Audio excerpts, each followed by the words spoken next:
17 বছরের ক্যারিয়ার, খুব বেশি সাফল্য না পেলেও নিয়মিত নাটক সিনেমাতে কাজ করে যাচ্ছে বিনোদন জগতের জনপ্রিয় অভিনেত্রী প্রিয়াঙ্কা জামান।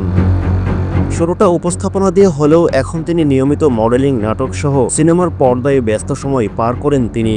আর এই মুহূর্তে বেশ কয়েকটি নাটকের কাজে যুক্ত আছেন প্রিয়াঙ্কা জামান, ফলে শুটিং নিয়ে তার কম বেশি ব্যস্ততা থাকে বছর জুড়েই। তবে রমজান মাসের ক্ষেত্রে অভিনেত্রীর জন্য ব্যাপারটি আলাদা বলে মনে করা হয়। বলে রাখা ভালো, নিজের ধর্ম নিয়ে বেশ সতর্ক এই অভিনেত্রী। প্রায় সাক্ষাৎকালেই ধর্মীয় দায়িত্ব পালনকে গুরুত্ব দিয়ে তুলে ধরেন প্রিয়াঙ্কা। এর মধ্যে জানালেন রোজার মাসে শুটিং থেকে বিরত থাকবেন এই অভিনেত্রী। এ মাসে শুটিংয়ের ব্যস্ততা থাকলেও শুধু ইবাদত বন্দেগীতে মশগুল থাকবেন বলে জানান এই অভিনেত্রী। প্রিয়াঙ্কা যেমন গণমাধ্যমকে বলেন, রমজান মাসে আমি শুধু আল্লাহর ইবাদত করব, নামাজ পড়ব, ক্যামেরা অফ এবং ইবাদত অন হয়ে যাবে।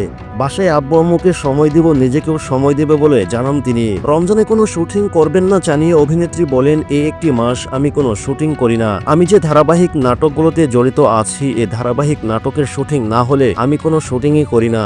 এক মাস আমি নিজের প্রতি যত্ন নেই আর ইবাদত করি, ইবাদতে মশগুল থাকি। সম্প্রতি নতুন 3টি নাটকে অভিনয় শুরু করেছেন প্রিয়াঙ্কা জামান।